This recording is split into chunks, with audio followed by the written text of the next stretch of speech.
মুসলমান বন্ধু, আমার মায়ের নবী, দয়ার নবী, রহমাতুল লিল আলামিন একদিন উম্মুল মুমিনিন জগৎ জননী মা আয়েশার ঘরে ঘুমাইতে গেছে। আয়েশার ঘরে যাওয়ার পর আল্লাহর নবী মা আয়েশার উরাতকে যখন বালিশ বানায় ফেলছে, মা আয়েশা রাদিয়াল্লাহু তাআলা আনহা নবীদিকে পাইয়া খুশিতে আত্মহারা হয়ে গেছে। মা আয়েশার হাতের 10টি আঙ্গুল নবীদের খেদমতে লাগাইয়া দিছেন। এইবারে আল্লাহর নবী এক পর্যায়ে ডাক দিয়ে কই, আয়েশা রে, আমি তোমার কাছে একটা জিনিস চাইবা, দিবানি? আয়েশা ডাক দিয়ে কই, হুজুর কি জিনিস চাইবেন বলেন না। আল্লাহর নবী ডাক দিয়ে কই, আয়েশা রে, আগে তুমি বলো আমারে দিবা কি দিবা না? আয়েশা ডাক দিয়ে কই, নবীজি, ইয়া রাসূলুল্লাহ, ইয়া হাবিবাল্লাহ, আপনি নবী যদি বলেন আমি আয়েশার কলিজা ছিঁড়ে দিতে হবে, আমি আয়েশার কলিজা ছিঁড়ে দিতে রাজি। আমি আমার স্বামীরে খালি হাতে ফেরত দিতে রাজি নাই। একটু আওয়াজ করে বলেন সুবহানাল্লাহ। আমার ভাইরা, আমার বন্ধুগণ, এ পারুল কেন্দ্রের মুরব্বী, এ যুবক বন্ধু, আজকে তুমি আমি স্বামী স্ত্রীর ভিতরে মোহাম্মত নাই। এর কারণ হইল স্বামী স্ত্রীর মাঝখানে নবীর সুন্নত নাই। এরে বন্ধু, উম্মুল মুমিনিন জগৎ জননী মা আয়েশা রাদিয়াল্লাহু তাআলা আনহা বলেন, এরে পৃথিবীর বিবাহিত সন্তানগুলি জেনে নাও, এরে মা তুমি জেনে নাও, এ বোন, এ ভাই, এই মুরব্বী জেনে নাও, অনেক সময় স্বামী স্ত্রীর ভিতরে ঝগড়া হয়। এর একটাই মাত্র কারণ হইল স্বামী স্ত্রীর ভিতরে নবীর সুন্নত নাই গো মা।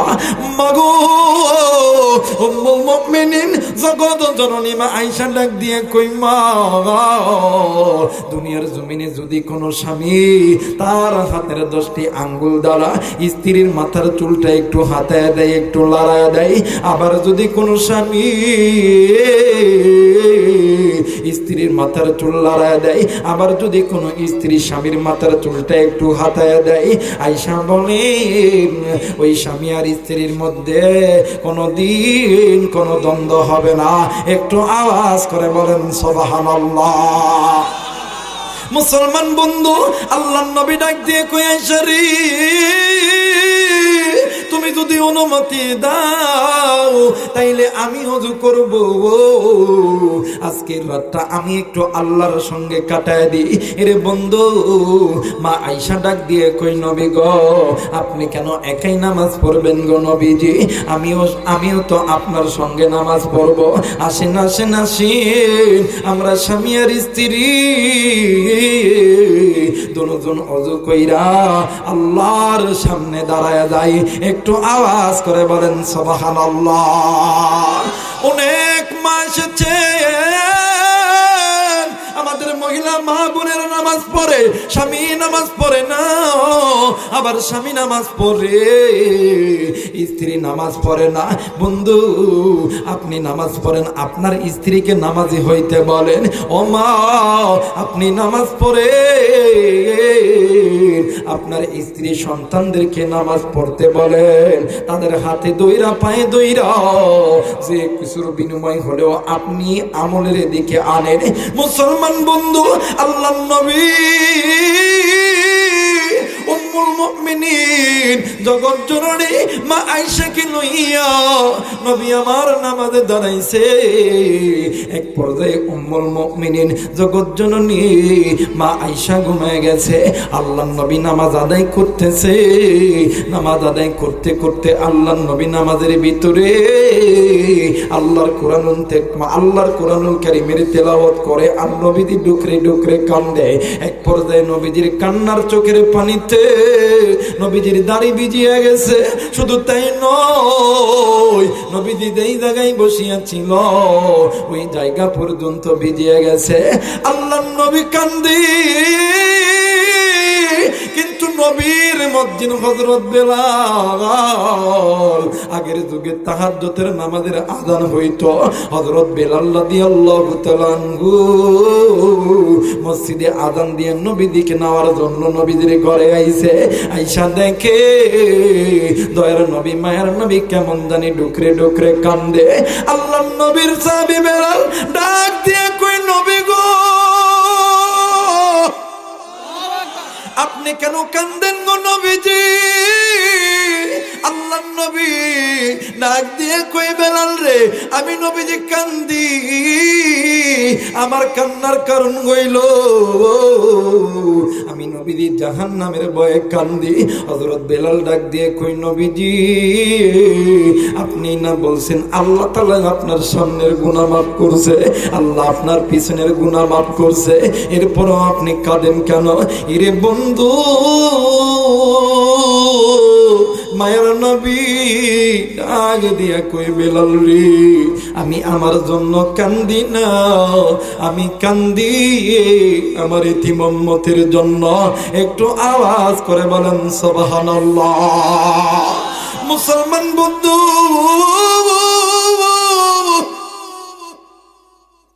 এমন এক মায়ের নবী আল্লাহ রাব্বুল আলামিন তোমার আমার জন্য পাঠাইছে রে বন্ধু মুসলমান বাবাজি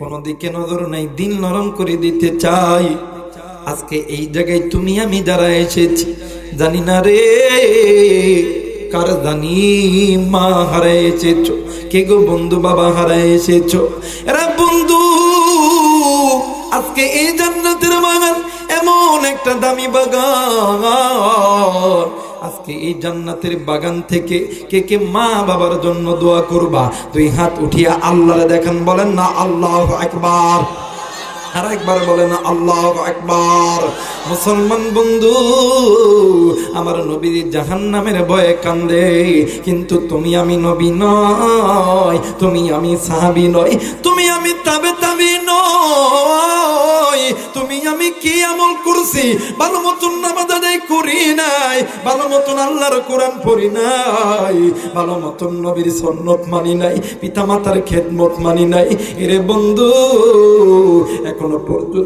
এখনো পর্যন্ত সময় আছে সময় থাকতে আল্লাহর কোরআন ধরো এই আল্লাহর কোরআন তোমারে আমারই জান্নাতে নিয়ে যাবে একটু আওয়াজ করে বলেন সুবহানাল্লাহ লা ইলাহা মুহাম্মদ লা ইলাহা ইল্লাল্লাহ লা ইলাহা আর জোরে লা ইলাহা লা ইলাহা ইল্লাল্লাহু মুহাম্মাদুর রাসূলুল্লাহ সকলেই পড়ি সাল্লাল্লাহু আলাইহি ওয়াসাল্লাম আচ্ছা বলেন তো দেখি আলোচনা চলবে না বাদ দিব কথা বলেন চলবে না বাদ দিব কার কার চলবে না হাতটা উঠায় দেন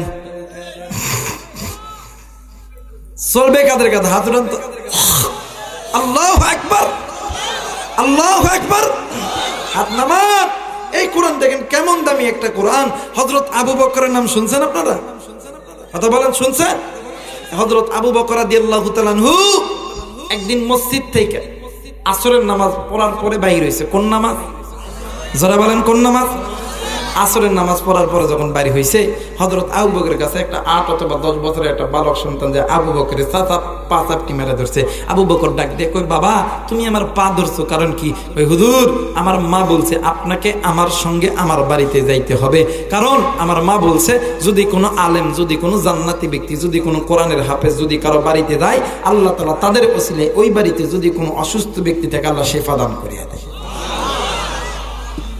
আবু বকর ওই চলো বাবা যাবো আবু বকর চলে গেল বাড়ি যখন পাবে বাপ ওই বাড়ির ভিতর থেকে একটা বাচ্চা ছোট্ট একটা বাচ্চা মহিলা মেয়ে সন্তান ডাক দিয়ে কই মা গো আজ থেকে আমি কারে আব্বা কয়ে ডাকবো কে আমারে করে নেব এই ডাক শুনিয়ে যুবক সন্তান একেবারে কান্না করে শুরু করছে, মাটিতে গড়াগড়ি মানে মাটিতে গড়াগড়ি দিতেছে। হযরত আবু বকর ডাক দিয়ে কই বাবা তুমি এমন করে কাঁদতেছে কেন? কই হুজুর আপনার কানে কি আওয়াজ আছে না? ঘরের ভিতর থেকে আমার বোন ডাক দিয়ে কই মাগো আজ থেকে আমি কারে আব্বা কয়ে ডাকবো। হুজুর মনে হয় আমি এতিম হয়ে গেছি, আমার বাপ নাই, আমার বাপ মারা গেছে। হযরত আবু বকর ডাক দিয়ে কই বাবা যেই ব্যক্তির মা নাই বাবা নাই ওই ব্যক্তির জন্য একজন আছেন, তিনি কে? জোরে বলেন কে? আল্লাহ। হযরত আবু বকর বলেন বাবা তুমি ঘরের ভিতরে যাও, তোমার বাবার লাশটা একটু বাহির করে দাও, আমি নবী সাহাবীদেরকে খবর দিতেছি, সাহাবীরা আয়েশা তোমার বাবার লাশটা ধুতেও করবে, কাফনের কাফন পরাইবে, এরপরে আমি আবু বকর জানাজা কর্ম। সুবহানাল্লাহ বলবেন না? হযরত আবু বকর জানাজায় দাঁড়ায় গেছে, তিনবার জানাজার নামাজের নিয়ত ছাড়ছে, একবার দুইবার তিনবার। পিছন থেকে একজন ভদ্র সাহাবী ডাক দিয়ে কই হুজুর আপনি তিনবার নামাজ ছাড়ছেন কারণ কি? কই আরে প্রথমবার যখন আল্লাহু আকবার বলছে আমি নজর কইরা দেখি এই মৃত ব্যক্তির পায়ের কাফনের তলের ভিতরে কি জানো মানে কি জানো নড়াচড়া করতেছে, আমি আবু বকর এই ভয়ে নামাজ ছেড়ে দিয়েছি। নাউজুবিল্লাহ বলবেন। দ্বিতীয়বার যখন তাকবীর দিছে আমি নজর করে দেখি মৃত ব্যক্তি ঠিক এই কোমরের এই জায়গার ভিতরে কি যেন নড়াচড়া করতেছে, আমি নামাজ ছেড়ে দিছি। তৃতীয়বার যখন তাকবীর দিছি আমি নজর করে দেখি এই মৃত ব্যক্তি ঠিক বুকের এই জায়গার ভিতরে কি যেন নড়াচড়া করতেছে, আমি নামাজ ছেড়ে দিছি। একজন সাহাবী ডাক দিয়ে কই হুজুর আপনি যদি অনুমতি দেন কাফনের কাপড়টা খুলতাম, খুইলাই দেখতাম যে এই কাফনের কাপড়ের মধ্যে কি আছে। এখন যখন কাফনের কাপড়টা যখন খুলছে, আহা ওই কাফনের কাপড়ের ভিতর থেকে ওই মৃত ব্যক্তির দেহের ভিতর থেকে একটা সাপ বাড়ায়া আল্লাহর নামের জিকির করা শুরু করছে। আচ্ছা বলেন তো দেখি, মা যদি মারা যায়, বাপ যদি মারা যায়, সন্তান সাইটে আছে, এমন একটা সাপ যদি এসে আল্লাহর নামের জিকির করে, ভয় লাগার কথা কিনা? কথা কয় না, ভয় লাগার কথা কিনা? আহা সন্তান কান্দে, সাহাবীরা অবাক। মুসলমান ভাইরা আমার বন্ধুগণ, যুবক সন্তান ডুকরে ডুকরে কান্দি। এ মুসলমান বন্ধু, এই সন্তানের কান্না দেখিয়া আবু বকর সহ সমস্ত সাহাবীরা কান্দে। এক পর্যায়ে ওই সন্তানকে ডাক দিয়ে কই বাবা গো তোমার বাড়িতে কে আছে? সন্তান ডাক দিয়ে কই হুজুর আমার বাড়িতে আমার মা আছে, আমার দাদা আছে, দাদি আছে। বলতেছে তাদেরকে ডেকে আনো। এবারে বুড়া আর বুড়ি মা আর বাবাকে ডাক দিয়ে কই মা গো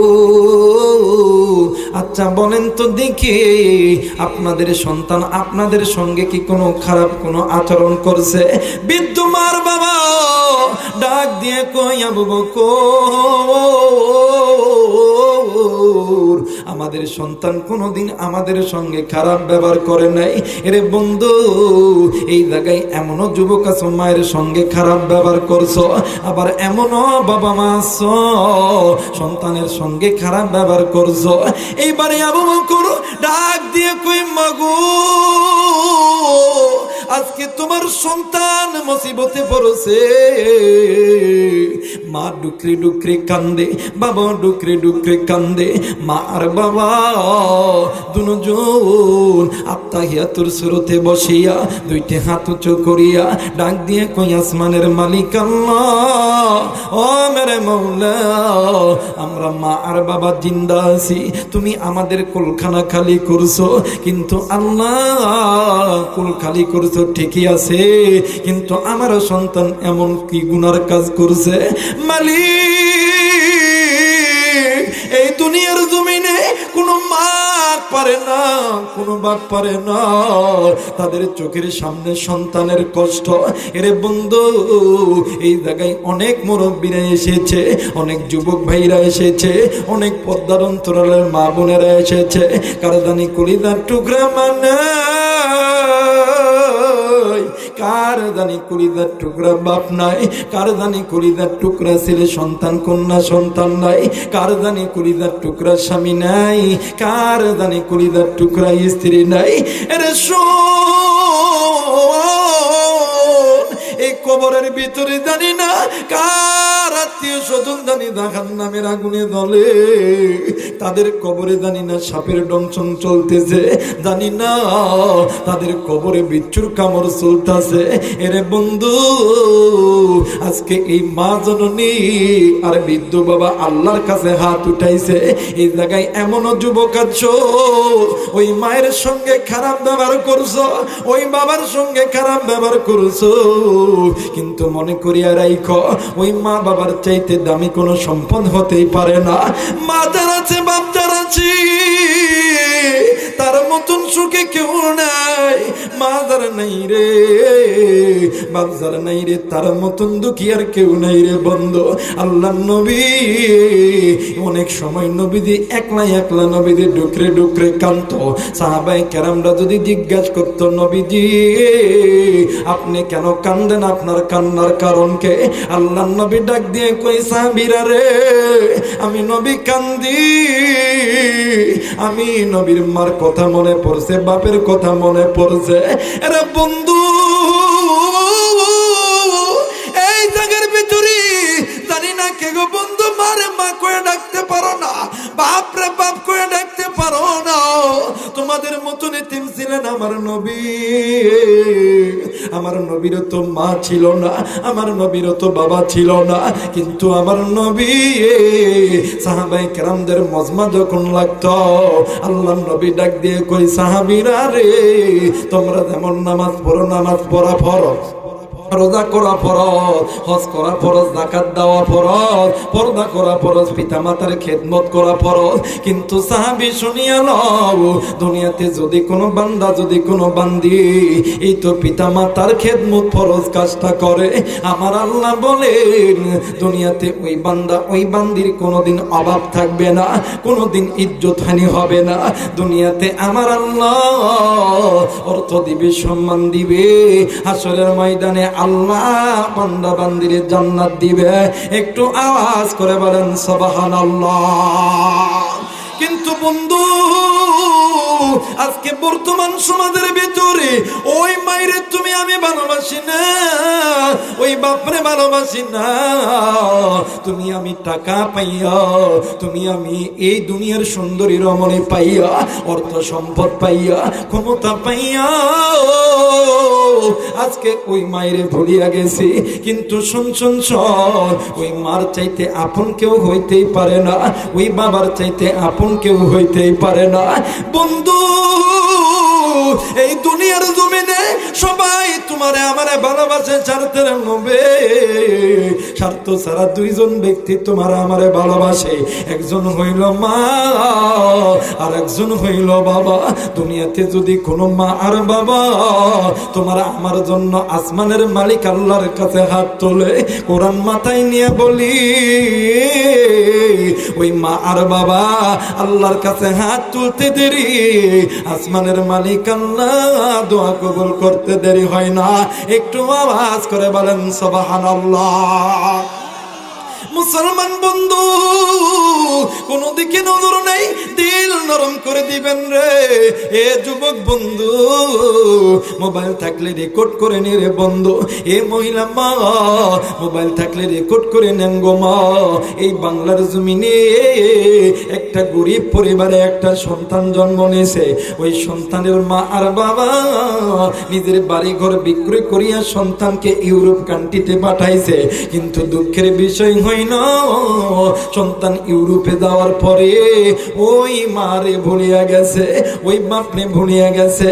মার বাবা কি করবি, ঋণের টাকা সুদ দিতে না পারিয়া নিজের বাড়ি ঘর বিক্রয় করিয়া মার বাবা রাস্তার পথে সরকারি জায়গার ভিতরে একটা বোনাট লাগাইয়া একটা ঘর বানায় আছে। ঠিক 5টা বছর যখন অতিবাহিত হইয়া গেছে, এরে বন্ধু, এলাকার একটা যুবক সন্তান আইসা ডাক দিয়ে কই, চাচি অমুক দিনে আপনার সন্তান দেশে আসবে। এখন বলেন তো দেখি, মার অন্তরের ভিতরে সন্তানের মহাব্বত আছে না নাই? জোরে বলেন আছে না নাই? কিন্তু এই সমাজের ভিতরে এমন যুবক আছো, ঢাকা শহরে চাকরি করো, সিরাজগঞ্জে চাকরি করো, বগুড়াতে চাকরি করো, ওই জায়গায় জায়গায় তুমি থাকো, তোমার স্ত্রী বাড়িতে থাকে, তোমার স্ত্রী তোমার মায়ের সামনে তোমার সঙ্গে কথা বলে, কিন্তু মা যখন বলে মা গো আমার সন্তানের সঙ্গে আমি কথা বলবো, ওই স্ত্রী বলে না না আমার সাথে ভালো মতন কথা হয় না। এর যুবক তুই বাড়িতে তোর স্ত্রীর সঙ্গে কথা বলিস, কিন্তু বাড়িতে জনম দুঃখিনী মা জনম দুঃখিনী বাবার সঙ্গে কেন তুই কথা বলিস না? দেখ দেখ দেখ এই মায়ের চাইতে আপনার কেউ হইতেই পারে না। রাত্রি যখন গভীর হইয়া গেছে, মার বাবা পুরা আর বুড়ি দুজন এক জায়গায় ঘুমাইতেছে। এক পর্যায়ে বৃদ্ধ মা ডাক দিয়ে কই স্বামী গো আপনার কাছে একটা আবদার কর্ম শুনবাননি। ডাক দিয়ে কই স্ত্রী কি আবদার করবা বলো না। ডাক দিয়ে কই স্বামী গো আমাদের সন্তান আগামীকাল বিদেশ থেকে দেশে আসতেছে, আপনি যদি অনুমতি দেন আমার সন্তান যাতে ভালো মতন দেশে আসে, কোনো বিপদ যাতে না হয়, আমি একটা ছাগল আল্লাহ রাস্তায় দান করবো। আল্লাহু আকবার। মার অন্তর কেমন দামি অন্তর, আজকে তুই আমি ওই মা বলে আছি। বাবু টাকা দিয়া কই স্বামী গো, বাবু টাকা দিয়া কই বিবি গো, যেই সন্তানের জন্য আজকে আমরা রাস্তায় রাস্তায় ভিক্ষা করি, যেই সন্তানের জন্য ঘর ছাড়ছি বাড়ি ছাড়ছি, যেই সন্তানের জন্য আজকে রাস্তার পথে আছে, তোর অন্তরের ভিতরে এখনো কি সন্তানের মোহাম্মত আছে? আজ 5টা বছর হইল আমরা মা বাবা জিন্দা আছি না মারা গেছি, খাইছি না খাই নাই, কাপড় পরছি কিনা পরি নাই, একটাবার খবর নিল না।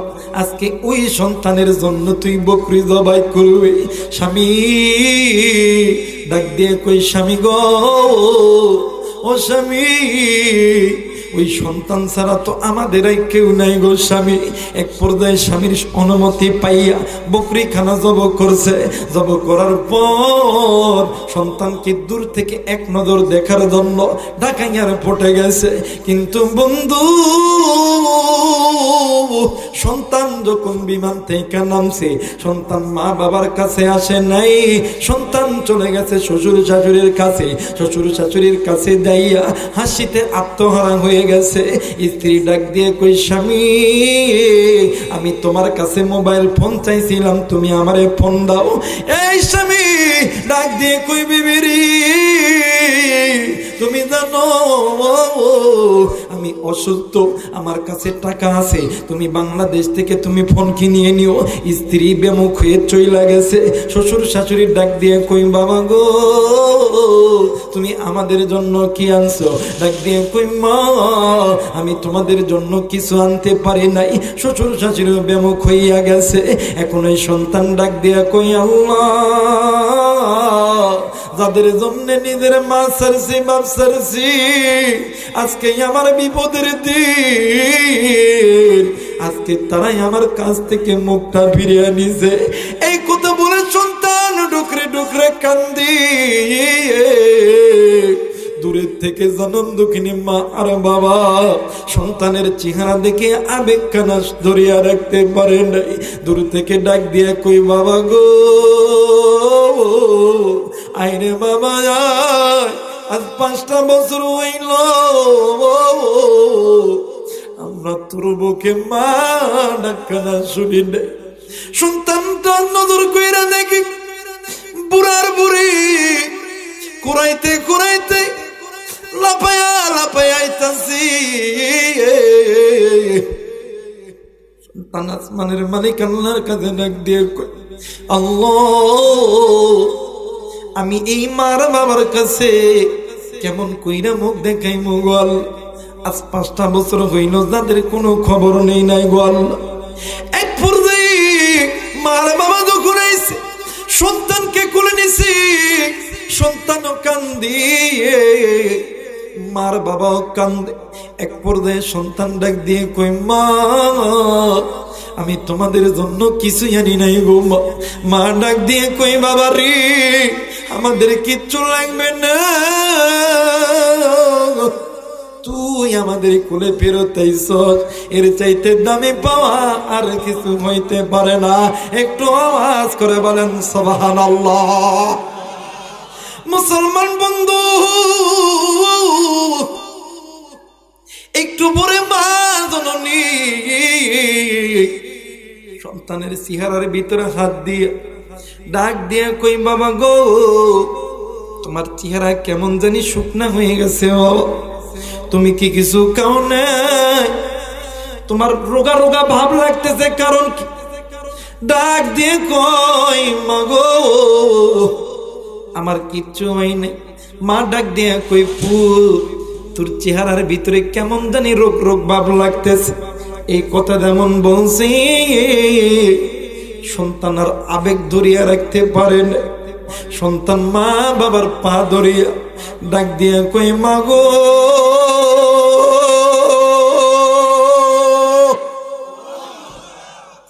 আল্লাহ আমার প্রতি বিচার করছে মা। ওগো মা,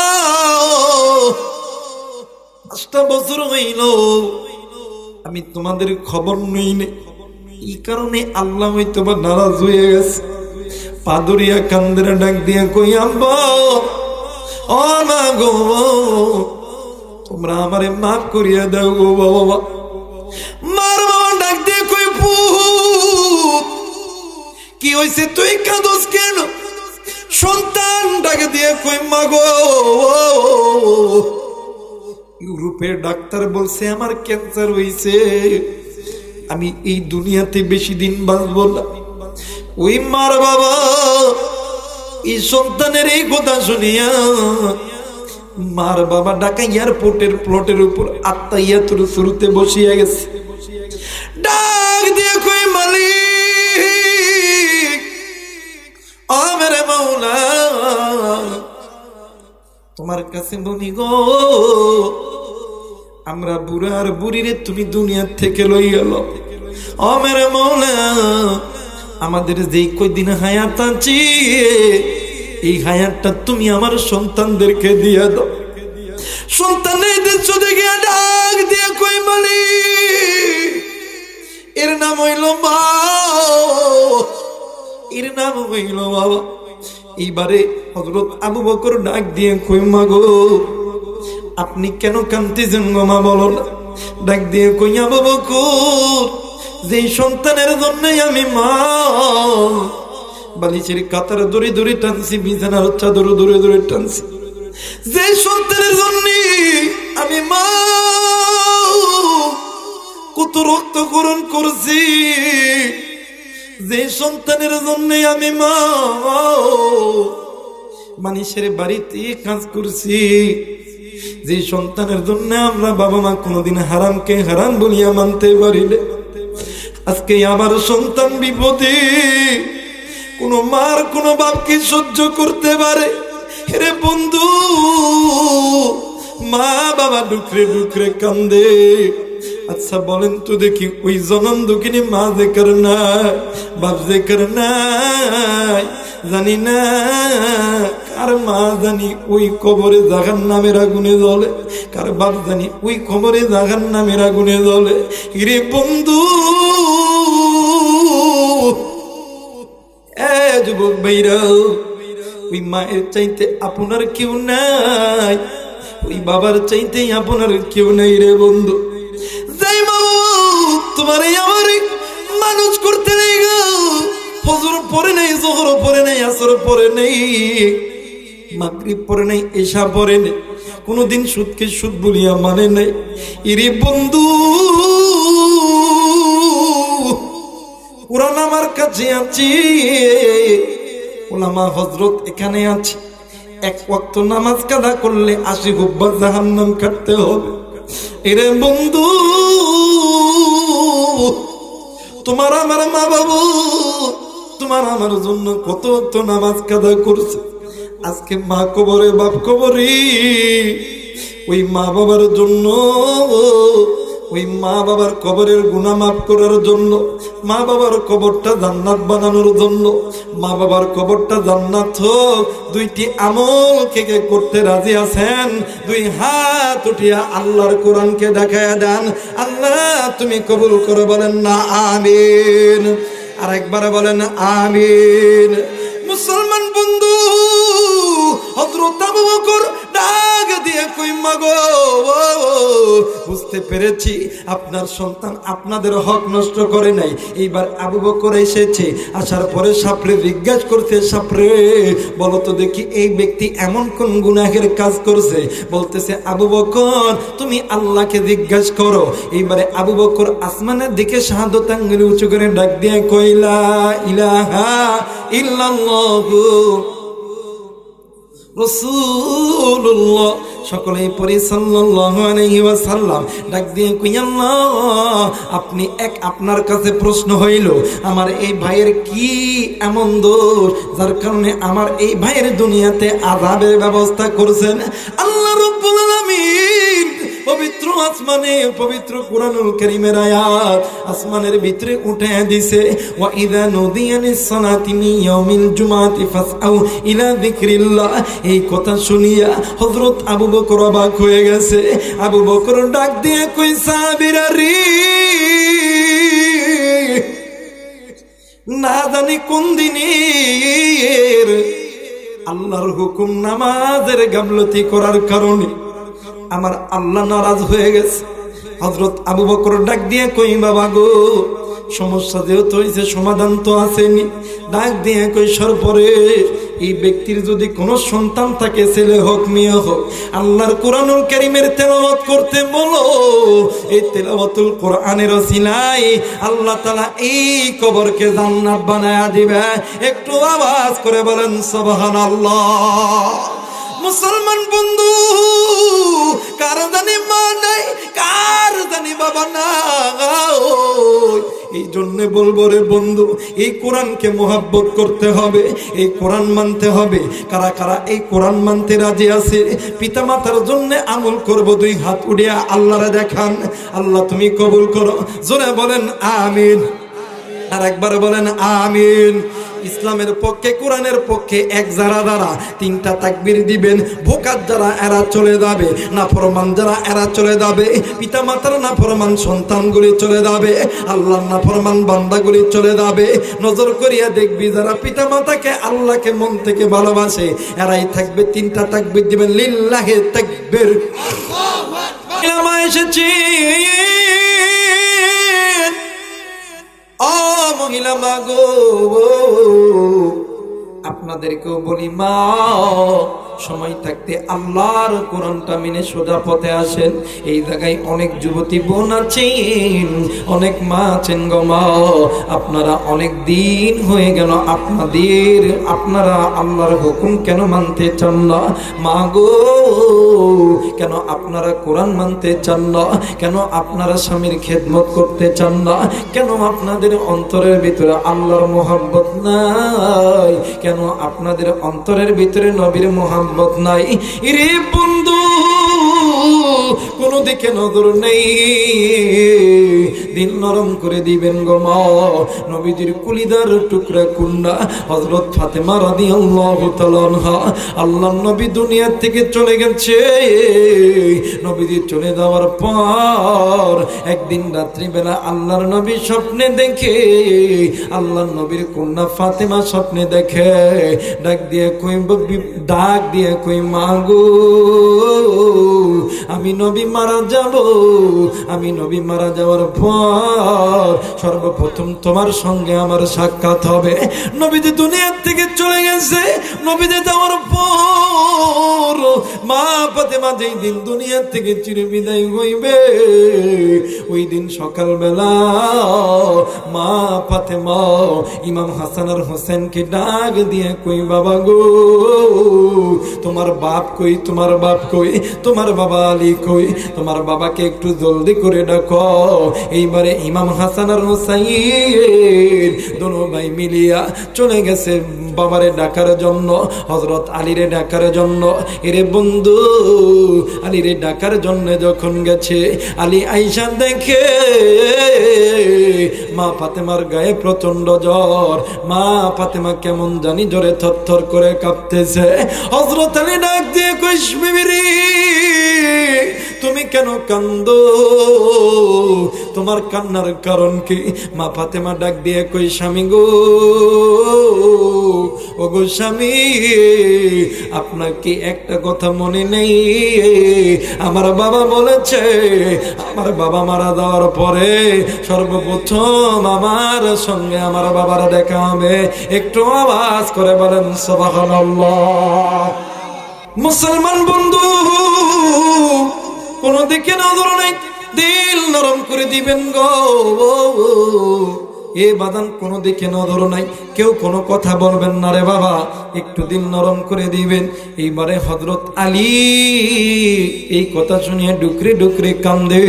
ফাতেমা ডাক দিয়ে কই, স্বামী আলী গো, আমি চলে যাব, কিন্তু আমি যাওয়ার আগে আমি তোমার কাছে 3টা আবদার করবা, তুমি কি রাখবানি? ডাক দিয়ে কই, বিবি রে কি আবদার করবা বলো না? ডাক দিয়ে কই, স্বামী গো, 1 নম্বর আবদার হইল আমার কলিজার টুকরা ইমাম হাসান আর হোসেনকে আপনি কোনোদিন কষ্ট দিবেন না ও স্বামী। 2 নম্বর কারণ হইল আমি যদি মারা যাই আপনি আমারে রাত্রিবেলা দাফন করবেন, কিন্তু আপনি নিজ হাতে আমার গোসল করাইবেন, আপনি নিজ হাতে আমারে কবরে নামাইবেন। 3 নম্বর হইল আপনার সবচেয়ে কাছের মানুষকে দিয়ে আপনি কবর খনন করবেন। বন্ধু এ পদ্মনন্তনালের মাগো, হযরত আলী ডাক দিয়ে কই, ফাতেমা রে 1 নাম্বারটা বুঝলাম হাসান আর হোসেনকে কষ্ট দিব না, এটা আমি বুঝলাম, কিন্তু 2 নাম্বার হইল তুমি যদি মারা দাও কেন তোমার রাত্রি বেলা দাফন করব, কেন তোমারই আমি নিজ হাতে গোসল করাইব, কেন তোমার নিজে কবরে নামাইব, এইটার কারণ তো বুঝলাম না। আর কেন আমার সবচাইতে কাছের মানুষকে দিয়ে কবর খনন করব, এইটাও তো বুঝলাম না। ফাতেমা ডাক দিয়ে কই, স্বামী গো, আমি নবীর বেটি, আমার নাম হইল ফাতেমা, আমি জান্নাতি মহিলাদের সর্দারিনী, আমি তো নবীর কন্যা, আমি তো নবীর বেটি, আমি তো জান্নাতি যুবকদের সর্দারের মা, আমি তো জান্নাতি ব্যক্তির স্ত্রী, আমি তো নিজেও জান্নাতি, আমি তো এমন একজন কন্যা, আমি যদি মারা যাই এমনিতেই তো আমি নবীর বেটি। অবশ্যই আমি যদি মারা যাই আমার মারা যাওয়ার খবর শুনিয়া এই মদিনার জমিনে হাজার হাজার মানুষের আগমন হয়ে যাবে। এসে অনেকেই বলবে ফাতেমা এমন লম্বা ছিল, ফাতেমা এইরকম মোটা ছিল। স্বামী গো, তারা যদি এমন মন্তব্য করে তাইলে আমার পর্দার খেলাপ হয়ে যাবে। আমি ফাতেমা আমি আমার আল্লাহর কাছে যে কি জবাব দিব?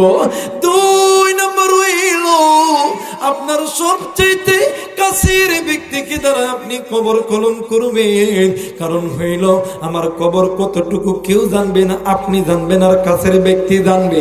অন্য কোনো ব্যক্তি যদি আমার কবর জানে, যদি বলে ফাতেমার কবর এত বড় লম্বা ছিল, এই রকম প্রস্থ ছিল, তাইলে তো আমার পর্দার খন্ন হয়ে যাবে। না গো স্বামী না, আমি চাই না আমি ঈমান হারা হইয়া আল্লাহর হুকুম পর্দা অমান্য করিয়া আমি কবরে যাইতে পারি। এরা পারুকান্দের মা বোনেরা, এ কলিজার টুকরা যুবতী বোন, নবীর বেটি ফাতেমা দুনিয়া থেকে চলে যাবে, কিন্তু এরপরেও ওই কবরকে এত ভয় করে পর্দা ছাড়া কবরে যাইতে পারে না। তুমি আমি কি এমন করেছি, আমি পেট বাইরে করিয়া তোমার আমার পেট বাইরে করিয়া তোমার আমার দেহটাকে উপন্যাস হিসাবে বিক্রয় করি, তোমার আমার দেহটা কি পণ্য হিসাবে বিক্রি করে, কিন্তু তোমার আমার চাইতে অনেক দামি এমন একজন দামি মহিলা, যে দামি মহিলা জান্নাতি যুবকদের সর্দারিনীর মা, যে মহিলা নিজেও জান্নাতি, স্বামীও জান্নাতি, যেই মহিলার নানা জান্নাতি, যেই মহিলার দুলাভাই জান্নাতি, এই মহিলা পর্দার খনন করতে চাই না, কিন্তু মা গো তুমি যে পেট বাহির করে ঘোরো, এই পেট বাহির করার কারণে ওই কবর এমন একটা কবর হইবে, হযরত আবু যর গিফারীকে দ্বারা ফাতেমার কবর যখন খনন করা হইল, আবু যর গিফারী কবর খনন করে আর ডুকরে ডুকরে কান্দে, আবার মুস্কি মুস্কি হাসি, এক পর্যায়ে ডাক দিয়ে কই কবর জানানি তোমার ভিতরে আজকে কারে দাফন করব, কবর ডাক দিয়ে কই কারে দাফন করবা, আবু যর গিফারী ডাক দিয়ে কই কবর রে আজকে তোমার ভিতরে কারে দাফন করব, একজন দুইজন জান্নাতি যুবকদের মা, একজন জান্নাতি ব্যক্তির স্ত্রী, নিজেও জান্নাতি, জান্নাতি মহিলাদের সর্দারিনী, নবীর কন্যা নিজেও জান্নাতি, কবর ডাক দিয়ে কই আবু যর গিফারী আমি কবর জান্নাতি যুবকদের মা চিনি না, আমি কবর জান্নাতি মহিলা চিনি না, আমি কবর নবীর বেটি চিনি না, আমি কবর চিনি মাত্র আমল। এই জায়গায় আপনি আমি অনেকে আছি, এরে বন্ধু জিন্দগিতে যত গুনাহ করেছি, আপনার আমার চোখের গুনাহ হইছি, আপনার আমার হাতের গুনাহ হইছি, আপনার আমার নফসের গুনাহ হইছে, অনেক মহিলা মাসো তুমি আমি পিঠ বাহির করে ঘুরছি, পর্দার খেলাপ হয়ে গেছে। আজকের এই মাহফিলটা কারদানি জীবনের শেষ মাহফিল হইতে পারে, আবার এখান থেকে তুমি আমি হায়াত নিয়েও বাড়িতে যাইতে পারি। এই মুহূর্তে তুমি আমি মারা যাওয়ার সঙ্গে সঙ্গে একদল মানুষ ওই মসজিদের মাইকে যখন এলান করবে, এলান করার সঙ্গে সঙ্গে আপনার আমার কাছের মানুষ একদল যাবে সাদা মার্কিন কাপড় কেনার জন্য, আর একদল যাবে ওই বাঁশ বাগানে বাঁশ কাটার জন্য, আর একদল যাবে ওই কবরস্থানে ঘর বানানোর জন্য, আবার আর একদল যাবে ওই বড়ই পাতার উষ্ণ উষ্ণ গরম পানি করার জন্য। তোমারে আমারে যখন গরম পানি দিয়া তোমারে আমারে যখন গোসল করাইবে, গোসল যখন করানোর পর তোমারে আমারে যখন ওই কাঠের পালকিতে যখন চড়াইবে, হাজার হাজার মানুষ যখন আসবে, তোমার আমার জানাজা যখন করবে, জানাজা যখন শেষ হইয়া যাবে, তোমার আমার জানাজা শেষ হওয়ার পর তোমার আমার কাছের মানুষগুলি কাঠের পালকি খানা নইয়া আস্তে আস্তে হাঁটতে হাঁটতে কবরস্থানের দিকে যাবে। কিন্তু বন্ধু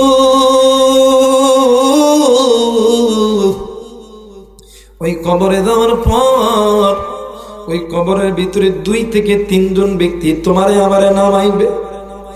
ওই 3 জন ব্যক্তি এক এক করে যখন উঠিয়া যাবে, তোমার আমার নফস ডাক দিয়ে কই আরে এরা কই যাইতেছি, এরা আমারে তুই কই যাইতেছি, তোমার আমার রূহ ডাক দিয়ে কই মাওলা, ও মেরে মাওলা, এরা আমারে রাইকা কই যাইতেছে, আমার সন্তান কই, আমার বন্ধু কই, আমার দলের বন্ধু বান্ধব কই, আমার দলের নেতা কই, আমার স্ত্রী কই, আমার সন্তান কই, এরা আমারে কোন জায়গায় রাখিয়ে গেল, এরা কি জানে না, এরা কি জানে না আমি অন্ধকারে একলা একলা চলতে পারি না, এরা কি জানে না আমি অন্ধকার ঘরে একলা একলা থাকতে পারি না, এরাই আমারে কুই রেখে গেল।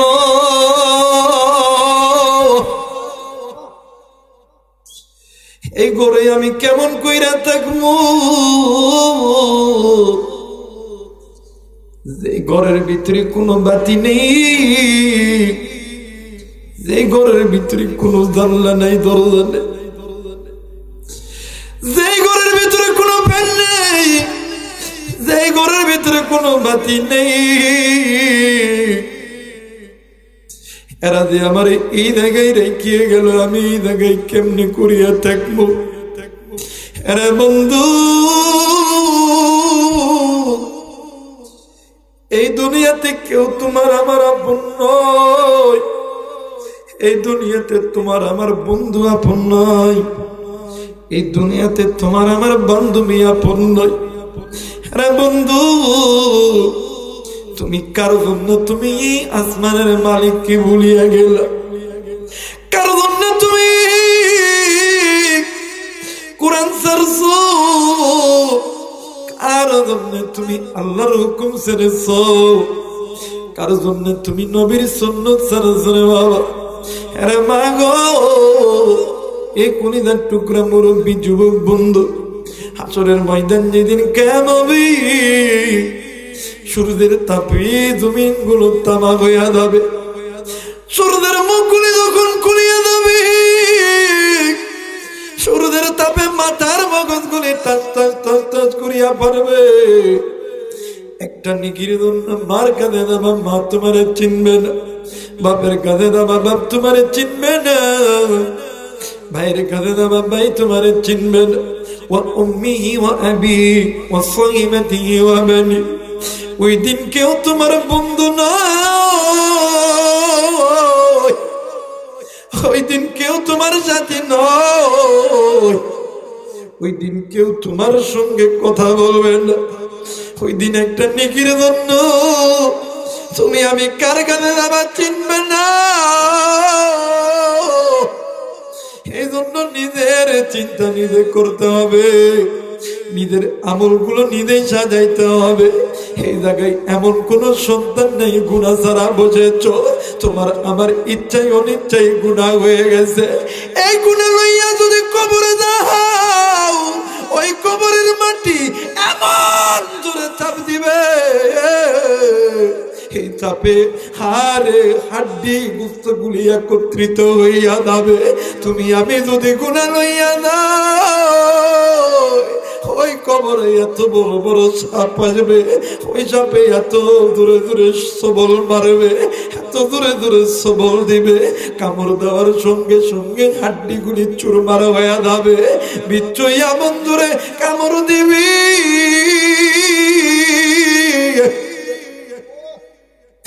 এই কামড়ে এতই যন্ত্রণা হবে, ওই কবরে এতই নাই আগুন জ্বলবে রে বন্ধু। তোদের কাছে বলে যাই, সময় থাকতে পাকা পথগুলো ছেড়ে দি, আল্লাহর কোরআনের পথে আয়। দেখ দেখ আল্লাহ নবীর সাহাবী আবু বকর ডাক দিয়ে কই চলবো, বলতো দেখি এই ব্যক্তির কবরে আযাব মাফ করতে কিসের দরকার? তারপর ডাক দিয়ে কই নবীর সাহাবী,